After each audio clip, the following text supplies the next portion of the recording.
За сайн байцгаана уу? Та бүхэн намайг анхан шний дүрм YouTube дээрээ постлохыг мэдж байгаа байх. Тэгээд тэрэн дээрээсээ үндэслээд би өөрийнхөө анхан шний 100 дүрм гэдэг хичээлээ гаргачихсан байгаа.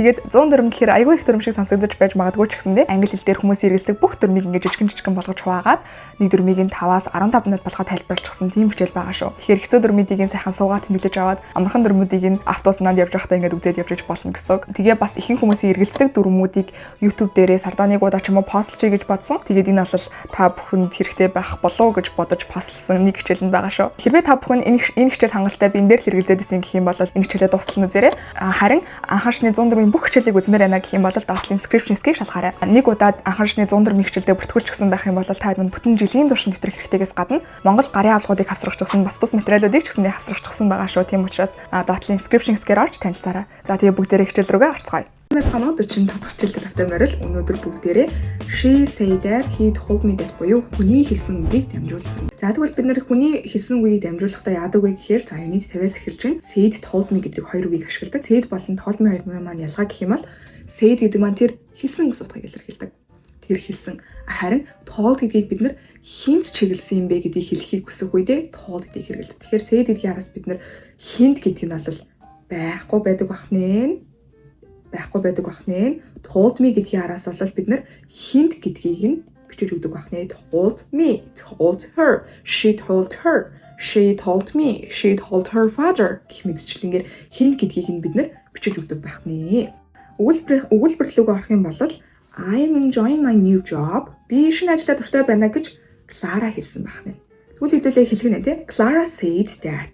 Клара хэлсэн. Клара үлээзэн said хэлсэн. Юу гэж хэлсэн? Юу буюу татаар хэдүүлээ заавал нэг хэлэх хэвээр өөр where яасан WH-тэй if гэх мэтчлэн тэднийг бол ашиглахгүй зөвхөн said told me араас татыг л ашиглана. Татаас өөрөг ашиглахгүй гэсэн. За Clara said that. Клара хэлсэн. Клара юу гэж хэлсэн? That she was enjoying her new job. Тэр шинэ ажилдаа дуртай байна гэж хэлсэн. Гэтэл бид нар энээрээс нэг юм анзаарах юм бол I am enjoying гэд бид нар одоо цаг дээр хэлчихсэн байгаа үйлбэрийг нь she was enjoying болгоод өнгөрсөн цаг дээр хэлчихсэн байгаа. За яагаад вэ гэхээр тухайн үйлбэрийг тэр хүн надад өнгөрсөн цагт хэлсэн учраас тухайн цаг үед л тэр хүн enjoy хийжсэн гэдгийг би одоо энэ хүнд ингэж хэлэхдээ хэдийгээр тэр дуртай байгаа гэж одоо байгаа цаг дээр үйлбэр хэлж байгаа ч гэсэндээ бид нар нэг цагаар ухрааж хэлдэг. Хин нэгэнд ямарваа нэгэн зүйл дамжуулж хэлэхдээ бид нар ухрааж хэлдэг байхгүй юу? Тийм учраас энэ маань өөрөө тусдаа дүрм болж ирж байгаа шүү. Энэ бол мэдээж англи хэл сурж байгаа хүмүүсийн бас нэлээд хэрэгэлдэг дүрмүүдийн нэг. Тэгэхээр бид нар хин нэг нь надад одоо өнгөрсөн цаг дээр өгүүлбэр хэлэх юм бол жишээлбэл past дээр хэлэх юм бол бид нар тэрний өмнөх цаг руу буюу past perfect болгож хэлнэ гэдэг ч юм уу тий. Одоо цаг дээр хэлчихсэн байх юм бол бид нар past болгож хэлнэ. Ирээдүйн цаг дээр хэлчихсэн байх юм бол бид нар would болгож хэлнэ гэдэг ч юм уу. За энийг бол бид нар ирээдүйн цаг бол өнгөрсөн цагийг бид нар одоохон үзээгүй байгаа учраас энийг бол анзаарахгүй тоохгүй байж болно. Гэхдээ нэг цагаар хурааж хэлдэг гэдгийг бол хэдүүлээ ойлгох зүйтэй байх нь. Тэгэхээр I am enjoying гэдэг маань she was enjoying болж урьж байгаа байх нь. My father isn't well гэж одоо цаг дээр хэлсэн байгаа юмыг миний аав сайн биш байна гэдгийг her father wasn't well болж хэлж байгаа гэсэн. Тэгэхээр she said that her father wasn't well. Тэр аав нь сайн биш байгаа гэж хэлсэн. Am is man was болж хурж ин. Are гэдэг маань verb болж хурна те. We are going to buy a house. Бид нар мэддэг дүрм байна те. Бид нэр тийг ингэ төлөвлөх үед хэрэгэлдэг. Бид нар шинэ байшин худалдаж авна. Sarah and Ben үлээдэд орж ирлээ. Said хэлсэн. Юу гэж хэлсэн? Бидний тусах тухайн юу гэж хэлсэн? They were going to buy a house. Тэд нар байшин худалдаж авна гэж хэлсэн. Байшин худалдаж авна гэдэг маань яах нь? Авсан гэж хэлсэн гэж хэдийгээр хэлж байгаа ч гэсэндээ худалдаж авчихсан гэсэн үг үү? Үгүй тийм үү? Худалдаж авна гэдгийг нь л би дамжуулж хэлж байгаа учраас өнгөрсөн цаг дээр биччихсэн байгаа учраас бид нэр we're going to buy a house гэж хэлнэ гэсэн үг. За I have to leave early. Have to өнгөрсөн цаг дээр юу болдог лээ? Had to болдог тийм үү? Peter said that he had to leave early. My sister has gone to Australia. He said that his sister had gone to Australia.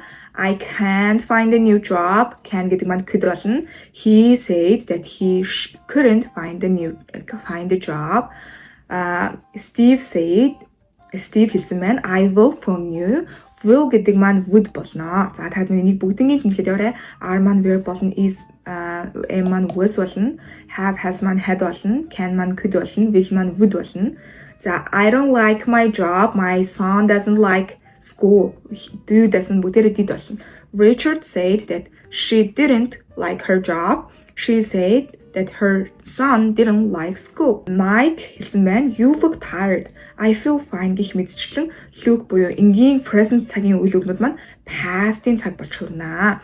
Mike said that I looked tired. Намайг ядарсан харагдаж байна гэж хэлсэн. Хэдийгээр тэр үед хэлсэн байсан ч гэснээр би одоо ч гэсэн ядарсан харагдаж болно шүү дээ.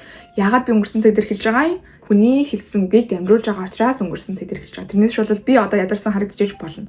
За, I said that I felt fine. Одоо цагийн өгүүлбэрүүдийг өнгөрсөн цаг руу хуургаж бичнэ. Say болон tell хэдүүлээ ялгааг ирсэн те. Say гэдгийн араас бид нэр say бол say болж хуурнаа. Tell гэдэг маань тоол болж хуурнаа. Өнгөрсөн цаг дээр заавал reported speech дээр бид нэр says гэж ярьдаг. Tells гэж ярьдаг байх нэ те. Өнгөрсөн цаг дээр хуургаж бичнэ.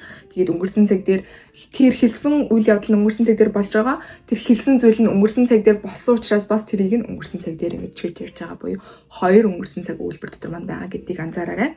He said that he was tired. Үйл эзэнгүй. He told me that he was tired. Ялгааг нь хэлэлцээ мэдчихэж байгаа шүү дээ. Тэгээ бид нэр ерөөсөө he said me гэж ярьдаггүй байх нь he told to me гэж ерөөсөө ярьдаггүй байх нь шүү. He told me гэж ярьдаг гэсэн. Тэгээ бид нэр бас he said that he was tired гэж ярьж байгаа шиг he said he was tired гэж ярьж болно. Бид нэр татыг кэж болно. Англи хэл маань тавьж бүгд тодорхой байх хэрэгтэй учраас Kate told me that she couldn't find a job. Kate told me she couldn't find a job. Адилхан татыг бошууд гэж хэлж болно гэсэн.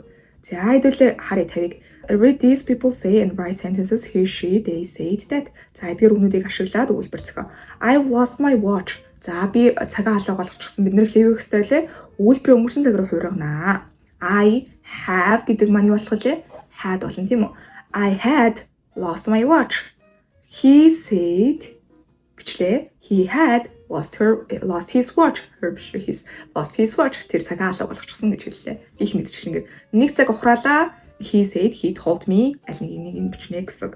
За use pictures complete the sentence эдгээр зүрийг ашиглаад өгүүлбэрийг үзээ амархан тий. Say, said or tell, told аль нэг юм бичээрэй гэж.